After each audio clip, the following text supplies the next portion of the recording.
निर्णय के क्षण में हम सदा किसी अन्य के सुझाव, सूचना, मंत्रणा या परामर्श को आधार बनाते हैं और हमारे भविष्य का आधार हमारे आज लिए गए निर्णय के ऊपर होता है। तो क्या हमारा भविष्य किसी अन्य के परामर्श, किसी अन्य के सुझाव का फल है? क्या हमारा संपूर्ण जीवन किसी अन्य की बुद्धि का परिणाम? क्या हमने कभी विचार किया है? सबका अनुभव है कि भिन्न भिन्न लोग एक ही स्थिति में भिन्न भिन्न परामर्श देते हैं। मंदिर में खड़ा भक्त कहता है कि दान करना चाहिए और चोर कहता है यदि अवसर मिले तो इस मूर्ति के श्रृंगार चुरा।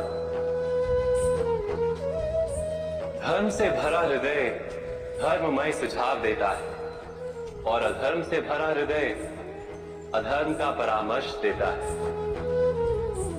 धर्ममय सुझाव का स्वीकार ही मनुष्य को सुख की ओर ले जाता है, किंतु ऐसे परामर्श का स्वीकार करना तभी संभव होता है जब हृदय में धर्म हो।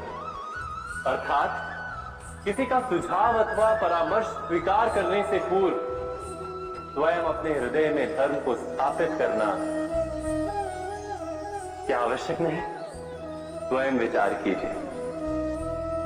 व्यक्ति जब निकट आते हैं तो एक दूसरे के लिए सीमाएं और मर्यादाएं निर्मित करने का प्रयत्न अवश्य करते हैं। हम यदि सारे संबंधों पर विचार करें तो देखेंगे कि इन सारे संबंधों का आधार यही सीमाएं हैं जो हम दूसरों के लिए निर्मित करते हैं। और यदि अनजाने में भी कोई अन्य व्यक्ति इन सीमाओं को तोड़ता है तो उसी क्षण हमारा हृदय क्रोध से भर जाता है। इन सीमाओं का वास्तविक रूप क्या है? क्या हमने कभी विचार किया?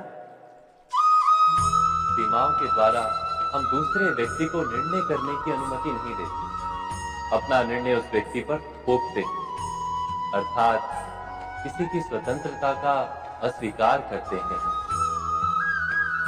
और जब स्वतंत्रता का अस्वीकार किया जाता है तो उसका हृदय दुख से भर जाता है और जब वो सीमाओं को तोड़ता है तो हमारा हृदय क्रोध से भर जाता है। क्या ऐसा नहीं होता?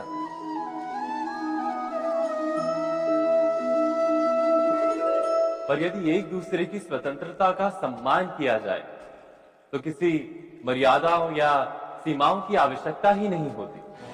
अर्थात जिस प्रकार स्वीकार किसी संबंध का देह है, क्या वैसे ही स्वतंत्रता किसी संबंध की आत्मा नहीं?